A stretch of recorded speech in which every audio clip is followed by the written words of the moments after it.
Hello जी, स्वागत है आपका हमारे लाइव में।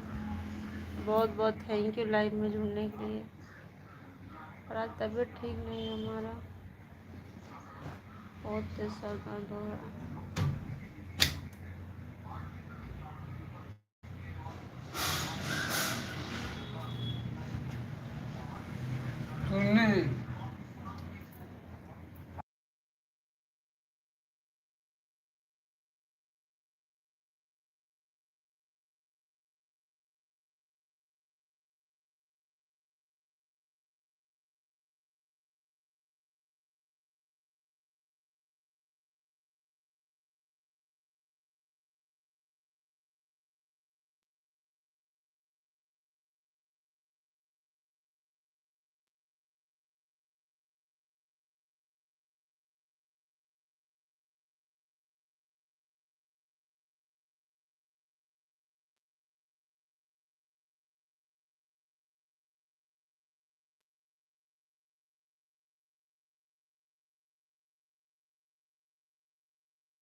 हेलो जी, रावत ब्लॉगर, बहुत बहुत स्वागत है आपका हमारे लाइव में।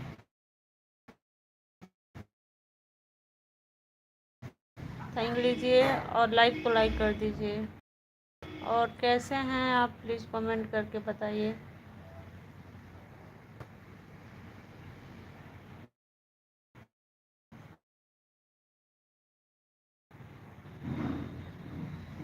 कैसे हैं जी आप और कहाँ से हैं?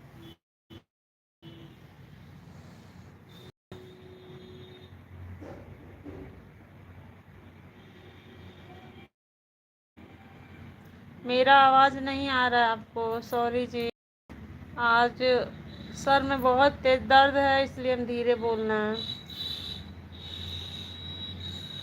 बोल रहे हैं। थैंक यू, बहुत बहुत थैंक यू आप लोगों का लाइव में जुड़ने के लिए। प्लीज़ हेल्प करिए आप लोग, प्लीज़ हमारे चैनल को सब्सक्राइब कर लीजिए और लाइव को लाइक कर दीजिए आप लोग प्लीज़। आज मेरा व्रत है, अब पता नहीं उसकी वजह से क्यों बहुत सर दर्द हो रहा है। जब से मंदिर से आए सर दर्द आराम नहीं हो रहा है। प्लीज़ आप लोग लाइव